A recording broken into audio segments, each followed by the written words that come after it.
Hello guys, അപ്പം ഞാൻ പറയാൻ വന്നൊരു കാര്യം എന്ന് വെച്ചാൽ മോസ്റ്റ് ഗേൾസ് എന്നോട് പറഞ്ഞൊരു കാര്യമാണ്. ഈ ബോയ് ഫ്രണ്ടിൻ്റെ കാര്യത്തിലായാലും ഹസ്ബൻഡിൻ്റെ കാര്യത്തിലായാലും നമുക്ക് ഇഷ്ടപ്പെടാത്ത ഒരുപാട് ക്യാരക്ടേഴ്സ് ഉണ്ടാവില്ലേ. ബോയ്സിന് പിന്നെ പ്രത്യേകിച്ച് ഒന്നും മൈൻഡ് ചെയ്യാത്തൊരു ക്യാരക്ടർ ആയതുകൊണ്ട് അതിൻ്റെ ആവശ്യമില്ല. അപ്പം നമുക്ക് ഗേൾസിന് പെട്ടെന്ന് ഡിസ്റ്റൻസ് വരാനുള്ള ചാൻസ് കൂടുതലാണ്. അപ്പോൾ ആ ഡിസ്റ്റൻസ് വരാതിരിക്കാൻ വേണ്ടിയിട്ടും അതൊരു അഡ്ജസ്റ്റ്മെൻറ്റിൽ കൊണ്ടുപോകാൻ വേണ്ടിയിട്ടും ഗേൾസ് എപ്പോഴും വരുത്തുന്ന ഒരു കാര്യമാണ് കുറേ ചേഞ്ചസ് വരുത്താൻ ശ്രമിക്കും.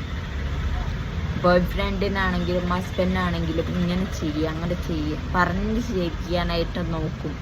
നമുക്കും ഒരുപാട് ചേഞ്ചസ് വരുത്തിക്കും. ഗേൾസിൻ്റെ ഒരു ക്യാരക്ടറാണ് ഞാൻ പറയുന്നത്. മോസ്റ്റ് ഓഫ് ആൾക്കാർ പറഞ്ഞ ആരെയാ എന്നിട്ട് പറയും ഞാൻ ആളെ കുറേ അഡ്ജസ്റ്റ് ചെയ്യാൻ നോക്കി, അല്ലെങ്കിൽ കുറേ മാറ്റാൻ നോക്കി, പക്ഷേ ആള് അടിക്കുന്നില്ല, മാറുന്നില്ല. അപ്പം നിങ്ങൾ ഫസ്റ്റ് ഓഫ് ഓൾ മനസ്സിലാക്കേണ്ട കാര്യം, നമുക്ക് ആരും മാറ്റാൻ കഴിയില്ല.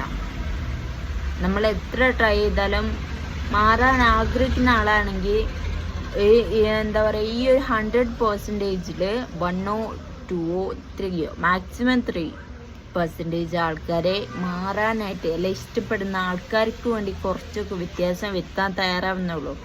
ബാക്കി 97% ഓഫ് പേഴ്സൺസും മാറില്ല. എൻ്റെ ക്യാരക്ടർ ഇങ്ങനെയാണ്, വേണേ സഹിച്ചാൽ മതി എന്നുള്ള ഒരു അഭിപ്രായക്കാരാണ്.